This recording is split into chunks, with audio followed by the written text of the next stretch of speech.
Hi everyone, I'm Mike from RetainX. We are going to review a basic retaining wall designed in the RetainX app in this video. Subsequent videos will be posted as well that cover other functionality, but we are only going to cover bare bones elements in this tutorial. Feel free to comment below if you would like to see any certain functionality of this software in later videos. As a prerequisite, always consult a design professional like a civil or structural engineer to design these walls. The software is only a tool and can result in errors if used incorrectly. Please read the terms of service before proceeding. Okay, let's jump right into it. This is the initial page when you arrive at retainwall.com. But before we start designing any walls, I would like to review the wall we will be designing today in 3D. This is a basic 3D view of the retaining wall. I will highlight some of the elements that we'll be going over today. This is the wall or stem of our retaining wall. This is the footing. It's subdivided into the toe and the heel. The retained soil is always located above the heel. This is the backfill or retained soil. So now that you have a general idea of what we're designing today, let's get back to the app. Click on Start Your Design. First, I'd like to give you a general overview of the app. The left side of the page will be for data input. The right side is for computed or design values. And the bottom of the page highlights any issues or elements the user may need to look at. For this video, I'm only going to design a basic wall. To get started, I'm going to start with a preliminary design and then I'll iterate the design if necessary. So we'll go back to the sketch, and we're only going to use one segment of the wall. Keep the wall thickness at 8 inches, and we'll change the wall height to 8 feet. Going to change the footing thickness to 16 inches. Change the toe length to 2 feet, and the heel length to 4 feet.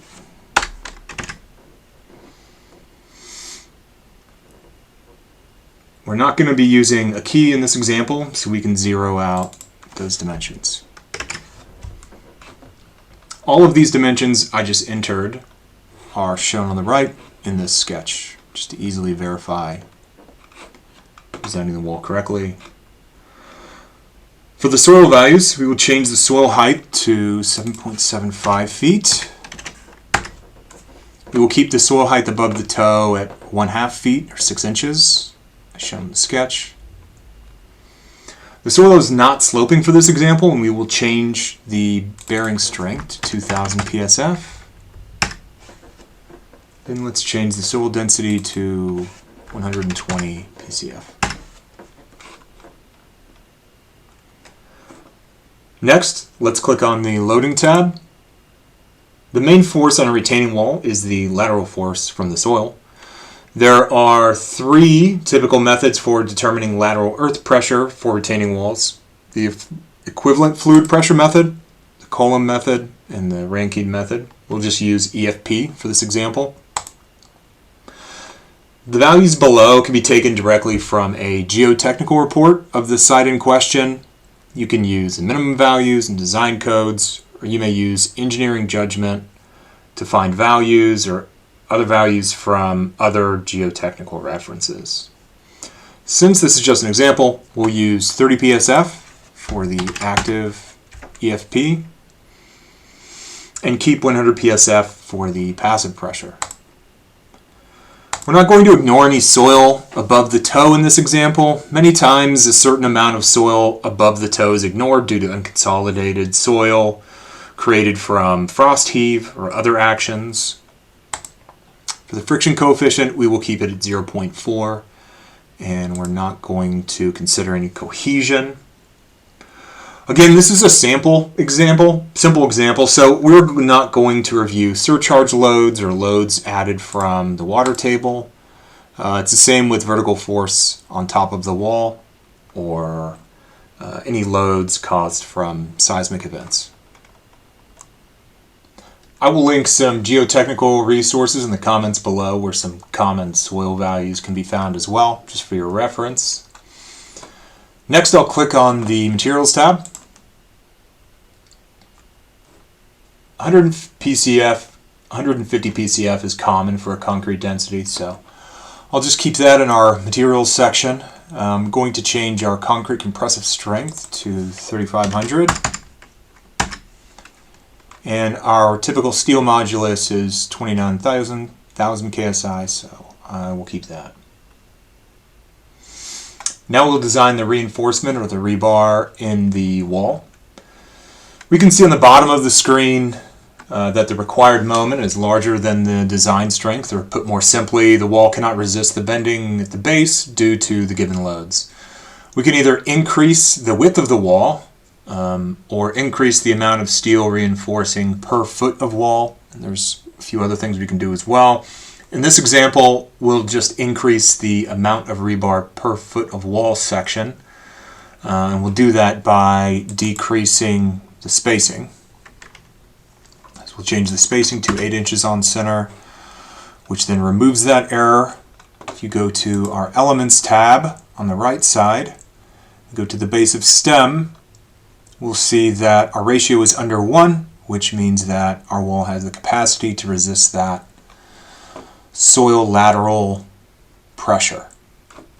If we go back over and change this to 12, which is what we originally had, our ratio is over 1, so our required moment is larger than our design moment. So we'll change that back to 8 inches, and now our wall is good to go. We will keep all the other values in the stem reinforcement section same. One item to note is the yield strength of the steel. I call it out as 40 KSI here and 60 KSI over here. Depending on, a lot of the rebar sizes, number 4 and below, have a strength of 40 KSI in the United States. And bar sizes over number 5 tend to have a strength of 60 KSI.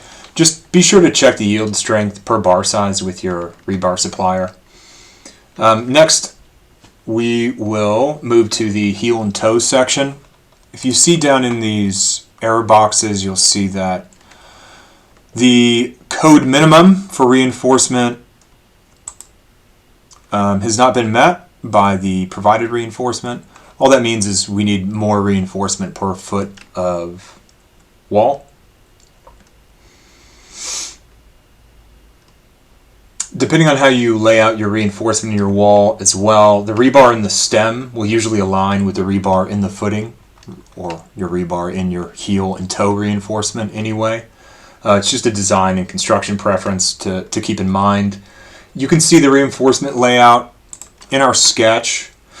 The blue line denotes the wall reinforcement, the toe reinforcement is red, and the heel reinforcement is shown in green.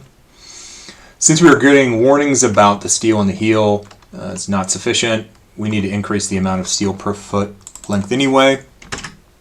So we will align that with our stem reinforcement, change it to 8 inches on center, and all of our errors go away.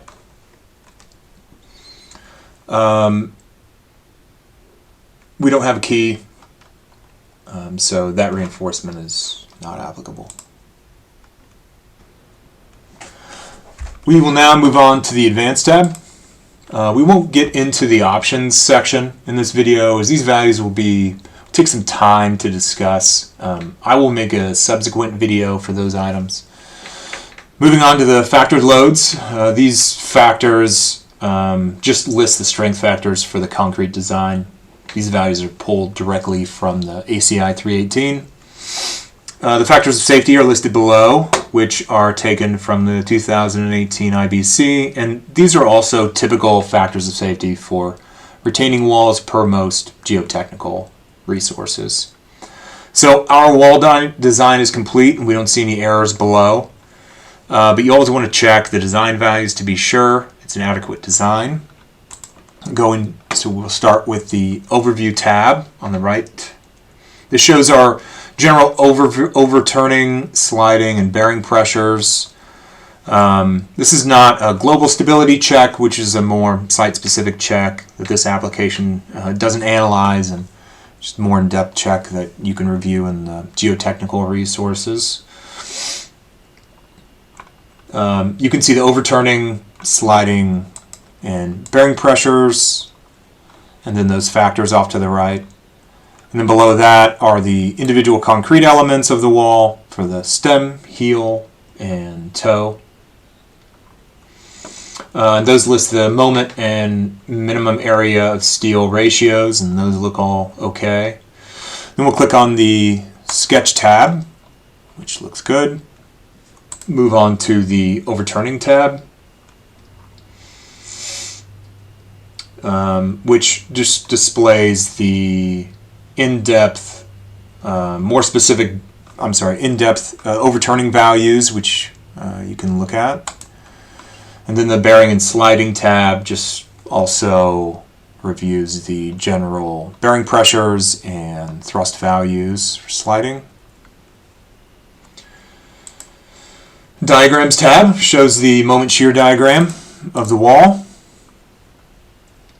And then the Elements tab breaks down each individual concrete element, so the base of the stem, its moment shear values, the toe and heel respectively, and then we don't have any values for our top of stem because we're only using one wall or one stem section, and same with the key, we're not using a key. This also applies to seismic. Seismic values would populate in this tab if we had any seismic lateral loading. So this completes the design of our wall. We can now print the PDF of this design by going to the File menu on the top left and clicking Create PDF. I'm currently signed in and subscribed to the RetainX Pro subscription, so I'm able to print and download my design. If you do not have a user account and subscription, a warning will pop up, or just a general pop-up similar to this will pop up asking you to log in, create an account, and or subscribe. So since I am subscribed, I can go to the file, click Create PDF, and a PDF will be downloaded below as shown. I'm just using the Chrome browser. If you then want to save this design, you can go to the File menu again, click Download, name your design, click a random name, download this design, and it will also be downloaded to your computer, which you can then save in any of your project file systems. And then to upload, it's similar. You just click Upload. It'll show you your computer will bring up a file box, a file window, which you can then search for your downloaded design. So this concludes the overview of the RetainX software on retainwall.com. Again, feel free to contact us on the contact page link up above, or by leaving a comment below if you have any questions or would like to see any other functionality. Thanks for watching.